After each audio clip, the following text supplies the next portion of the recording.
After having generated $10+ million for direct-to-consumer businesses, here are some of the 5 most essential life lessons that I've been able to extract and translate from the business world into my own personal life. Number 2 is that problem solving is more problem, less solving.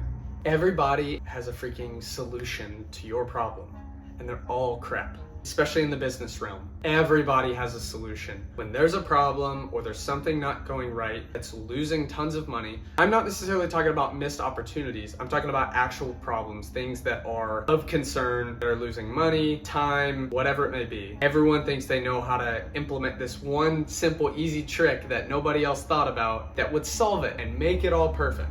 But in reality, if you were to just throw something at it, so problem solving in these fast-paced, high-impact scenarios don't need to be treated with these lofty, super-duper quick, oh, let's just try this. I'm not speaking about not being able to make decisions fast. When there's something that's repetitive or constantly recurring in business or in the personal life, just trying to throw a solution at something usually never works because A, a lack of a solution is never the problem. And then B is that people I found, including myself, didn't know the exact problem that they were trying to solve. Like, what specifically is it that we're solving? And if you try this in your own life and you've got problems in business or whatever, and you have 5 or 10 different people working on one solution, even 2 or 3, you're trying to go to solve something, you're just trying to add solution.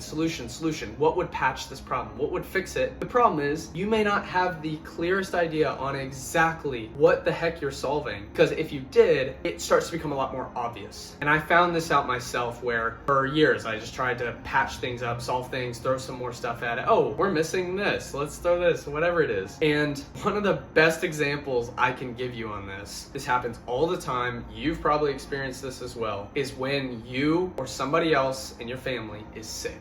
As soon as you start telling people that you've got the sniffles, you've got a cough, oh my gosh, I bet the weather's throwing your immune system for a loop. Oh, Johnny over there was sick last week. You probably caught that from him. Your head hurts? You should just probably take an Advil. You have looked tired, you should probably take a nap. And the list just goes on and on and on and on because people are trying with good intention to try to offer up a solution that would help eliminate your pain. Sounds nice. Problem that happens is that they don't know what they're solving. And even for myself, sometimes if I've got a bad headache, I'm like, oh, or my neck hurts. It's like, okay, I'll just take an Advil. When the actual specific problem might be that I've been leaning over looking at my computer screen too hunched over for a week straight, that would start hurting my neck, which is starting to give me a headache. The lack of an anti-inflammatory is not the problem as to why the back of my head is inflamed. It's inflamed because of my posture that week.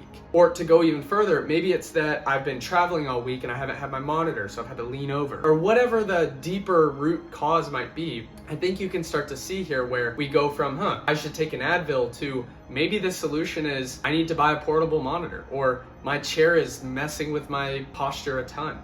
Or I actually just need to be disciplined to try to keep an upright position when I'm working on my computer.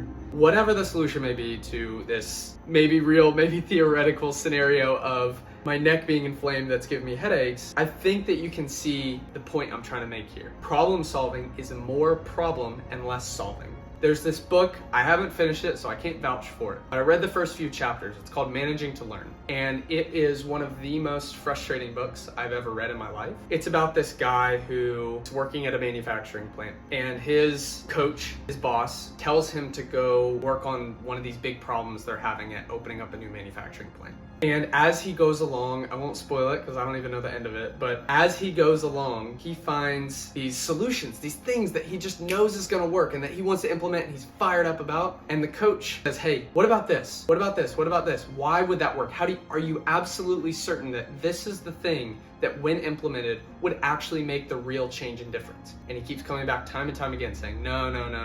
And then he goes back to the drawing board and he goes and talks to more people, really tries to identify exactly what the problem is. It uses this framework called A3 problem solving. That's a whole rabbit hole in and of itself. I'm not gonna go down that road. But if you're fascinated and you really deeply wanna understand problem solving better, go read that book, or the first few chapters at least. Look into A3 problem solving. Or if you just want to take a pen and paper out right now, if you've got a business problem or a personal problem, write down what you think the problem is, the presenting problem. And what you can do from there is suss out, is to become a detective, is to really seek out exactly, I mean, I'm talking like down to the atoms moving. What exactly is the problem here? Because then once you're able to figure that one out and question everything involved, you can have a much clearer picture of what the problems are and how to, here's the kicker, you don't ever solve anything. You don't ever fix something. You offer up experiments to try.